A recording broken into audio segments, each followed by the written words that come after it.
Eu sou Marcos Luiz Tourinho, presidente da Comissão da Saúde Pública e Suplementar da OAB do Espírito Santo.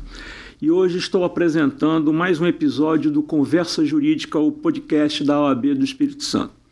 O objetivo é trazer temas importantes relacionados ao direito e como eles impactam diretamente a vida das pessoas e da sociedade.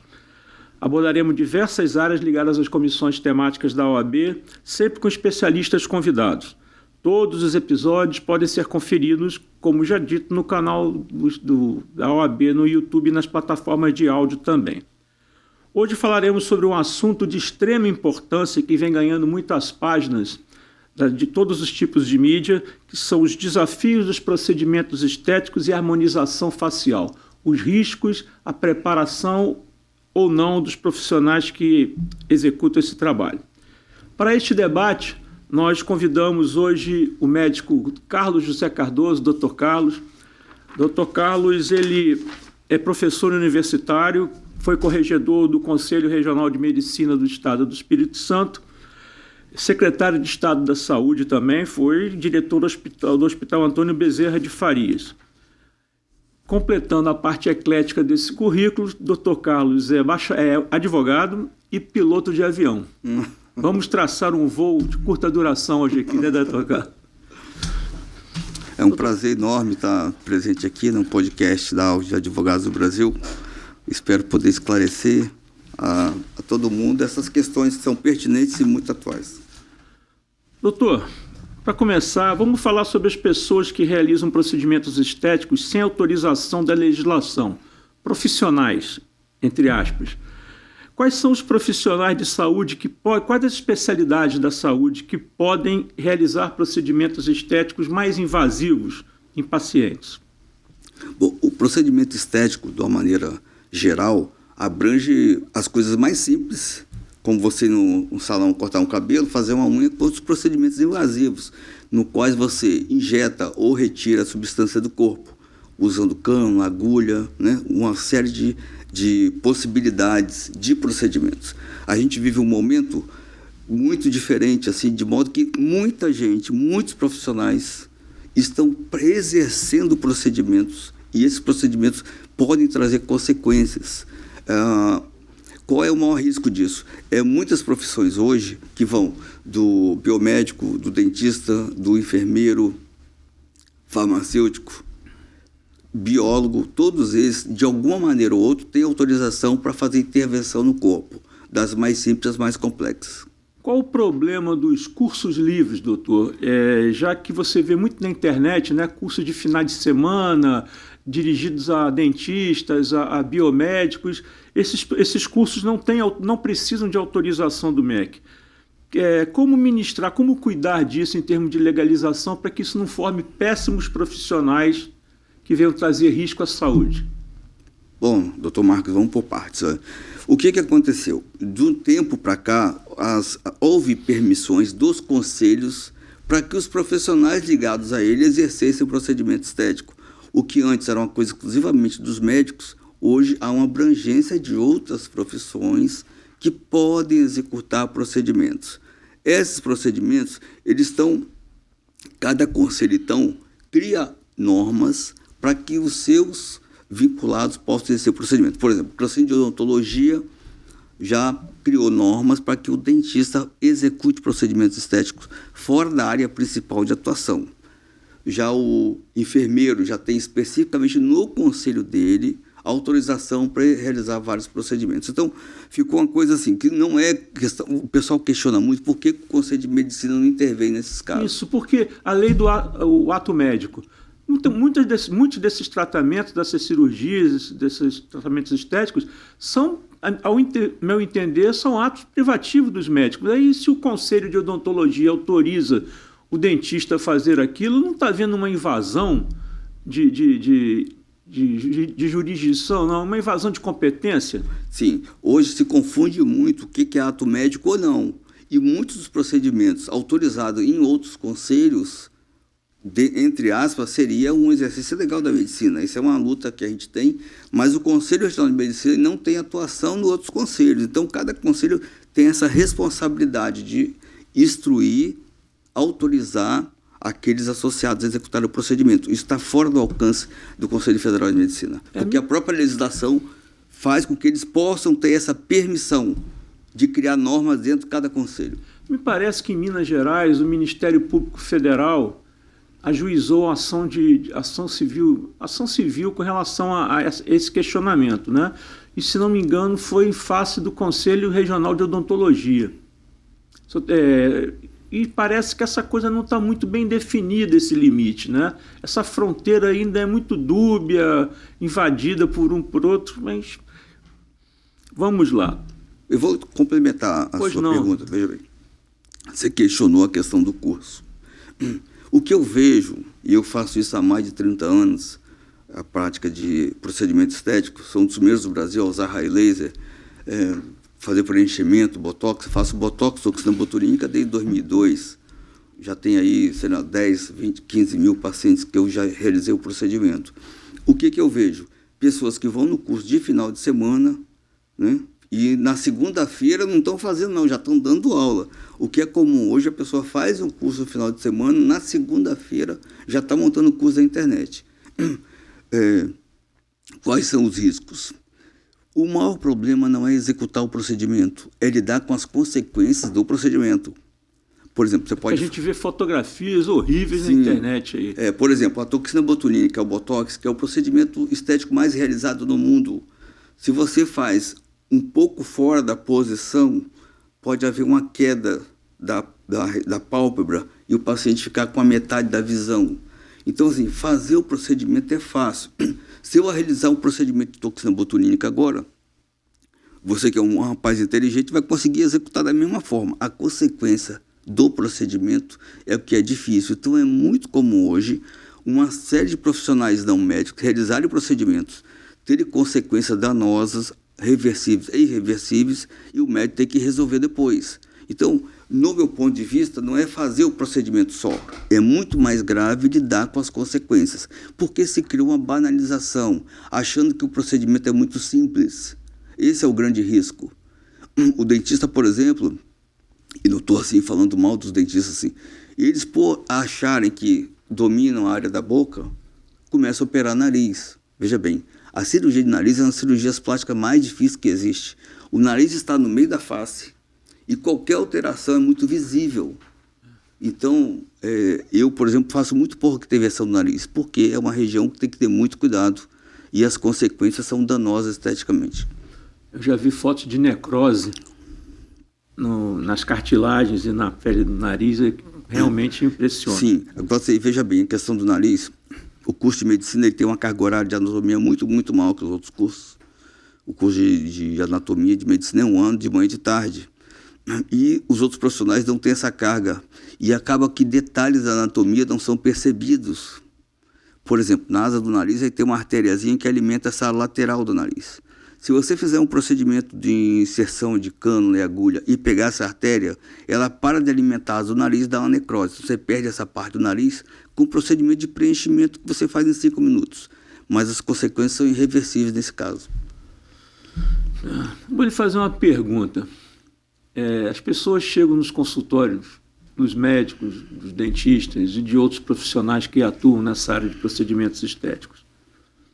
Em termos éticos, o senhor, quando chega uma pessoa querendo fazer um procedimento tal, eu falo assim, existe a abordagem, não vejo necessidade de você fazer. Isso seria um procedimento normal ou anormal, muitos profissionais visando somente a obtenção de lucro? Existe a consciência profissional de se desaconselhar a pessoa a querer fazer um procedimento que vocês, profissionais, consideram não necessário? Então, a questão da ética profissional, ela vai atingir de maneira todas as profissões, né? Então, tem médico que age de maneira correta, tem colega médico também que não age. Então, isso não é exclusivo de ser honesto 100% na classe médica. Todas as profissões têm aqueles profissionais bons e ruins. Mas, de um modo geral, a gente percebe que as outras profissões estão vindo para o procedimento estético porque ele é muito rentável. O que faz, por exemplo, um farmacêutico deixar de exercer farmácia para fazer estética? É pela rentabilidade, assim como todas as outras especialidades. Eu, enquanto médico, eu sempre insisto na posição de ser médico. O médico ele não está ali para exercer o procedimento estético, está ali para cuidar do paciente. Se nesse cuidado está a melhor estética dele, aí a medicina, então, se dirige para a parte estética. Assim como tem parte, o cirurgião plástico, por exemplo, ele trata tanto a parte estética como a parte danosa. Uma queimadura, por exemplo, é reconstituída na cirurgia plástica. Então, o procedimento estético na medicina, ele deve ser a partir do momento do cuidado do paciente. Já nas outras profissões, acredito eu que o objetivo inicial seria o procedimento estético com vista de maior remuneração, já que muitas das outras profissões a remuneração é muito aquém do que a pessoa projeta quando estuda, né? Então, visando o bem-estar do paciente, o bom profissional, se perceber que não é necessária aquela intervenção, ele age nesse sentido. Sim, você quer ver que hoje está uma tendência a você tirar, até 2, 3 anos atrás, todo mundo queria preencher o rosto.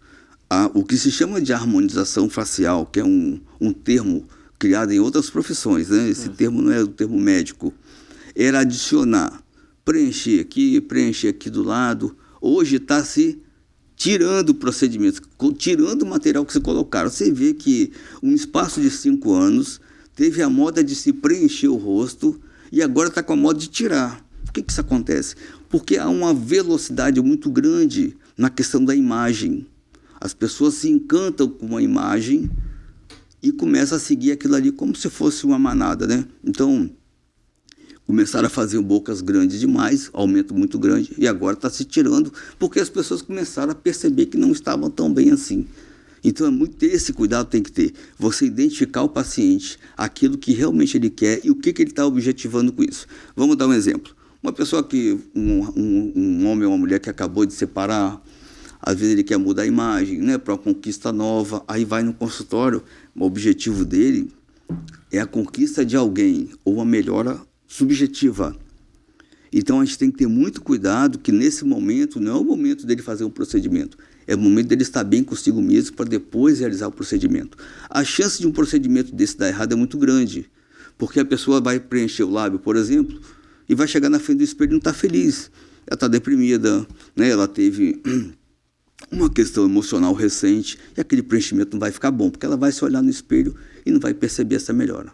Doutor Carlos, o senhor acha que poderia ser feito, por exemplo, pela Anvisa e pelos órgãos, pelos conselhos regionais em termos dessa confusão toda entre quem pode fazer isso, quem pode fazer aquilo, quem está preparado tecnicamente para isso, quem está preparado tecnicamente para aquilo?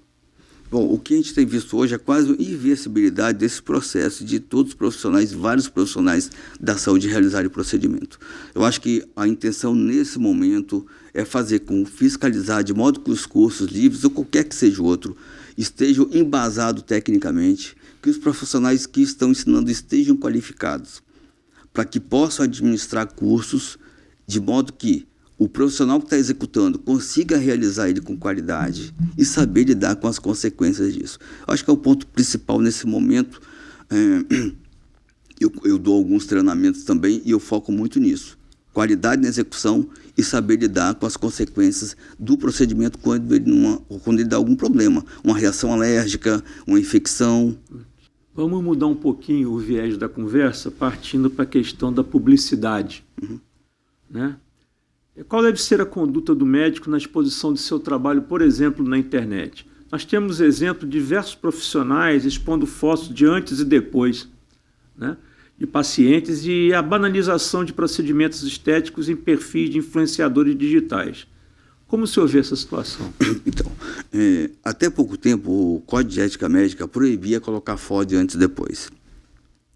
Eu tive a sorte de fazer esse Código de Ética Médica, quando eu era ainda corregedor, em Brasília. Nós realizamos esse código anterior, que proibia a foto antes e depois. Ele teve muito debate até que esse artigo fosse efetivado. Porque existia uma corrente achando interessante que as pessoas soubessem o antes e depois. Mas nós vimos, por exemplo, muita gente, principalmente o Rio de Janeiro, tinha muitos outdoor com fotos de antes e depois, publicada por médico, que você via que não era real. Então, a partir dessas questões de muita publicidade médica, nessa época de realização do Código de Ética, que influenciava negativamente, quer dizer, a pessoa criava uma ilusão daquele resultado. E como cada um é cada um, nunca é exatamente igual àquilo que você vê. Então, no Código de Ética Médica anterior, existia essa restrição, exatamente para não houvesse indução do paciente no resultado. Já nesse código novo, já há essa permissão do antes e depois. O que nós temos visto na imprensa, de um modo geral, é foto de antes e depois nitidamente manipulada por Photoshop. Né? Tem coisas que são gritantes, a iluminação é diferente, a posição é diferente, e se induz a um resultado, a uma ilusão da pessoa que está se submetendo ao procedimento, que ele vai ficar bonito daquela forma. E nem sempre é assim, porque cada corpo humano reage diferente a um determinado procedimento. As pessoas esquecem que quando faz um procedimento vai inchar, vai ficar feio. E eu costumo muito comparar a trecho na Bíblia e que para chegar na terra prometida tem que passar no deserto, né? Então, sempre eu brinco com o paciente, você vai chegar na terra prometida, tem que passar no deserto, vai ficar feio, vai ficar inchado, mas depois vai ficar bom. Doutor Carlos, você como médico, mas também como advogado, né? Quais os conselhos que o senhor daria a um advogado quando algum paciente que tenha sofrido dano físico chegue para o advogado, quero processar o médico? Quais os conselhos que o senhor daria para um advogado, como receber esse cliente? Como proceder a fazer ou não fazer aquilo que o cliente quer, entre aspas, se vingar, de repente, porque ele entende ter sido ludibriado? Então, já tive dos dois lados, né, como médico e como advogado. Eu acho que a primeira coisa é sempre o advogado lembrar que esse cliente é diferente do cliente que chegou numa loja, comprou um produto e não se adequou do Código Consumidor, porque ele vem ferido, né? Ele vem magoado, ele tinha expectativas que foram frustradas. Esse acolhimento emocional de ouvir no primeiro momento esse cliente é muito importante, fazendo meio um trabalho de psicólogo, de ouvir esse cliente, analisar e não fazer promessas que não são possíveis, porque esse cliente ele já vem frustrado de outras situações. Normalmente ele está triste, normalmente ele está revoltado. Esse acolhimento emocional é importante, daí ser muito crítico em criar situações e acionar juridicamente esse médico. Primeiro é ouvir sempre e saber o contexto que ela acontece. Você imagina só, eu tenho um caso de uma cliente que veio indicada por um colega para que eu fizesse um laudo. Essa paciente usou um produto da Natura e houve uma queimadura leve na face. O advogado estava pedindo a indenização de R$1 milhão da Natura. E eu, na conversa com a cliente, eu o que aconteceu? Conta para mim. E ela foi contando. Passei o produto, uma amiga minha me chamou. Ela morava no bairro mais simples. E eu fiquei no portão conversando com ela 1 hora. Olha, passou um produto que é para usar à noite. Foi de manhã ficar 1 hora conversando no portão com a amiga. Houve queimadura pelo sol. Mas na hora que você vê a foto, ela não fala isso. Então o juiz, na hora que pega uma foto dessa, ele se assusta, né? Pede bloqueio da conta do médico e tal. Na realidade, ela usou a medicação da maneira inadequada. Então é importante a análise desses casos para que realmente possa chegar à verdade do que aconteceu. Agora vamos virar a face da moeda. Como advogado de médicos, como o senhor aconselha o médico a se prevenir, a melhor orientar, através de documentos, termos? Eu vou dar um exemplo do que eu já tive enquanto conselheiro do Conselho Regional de Medicina.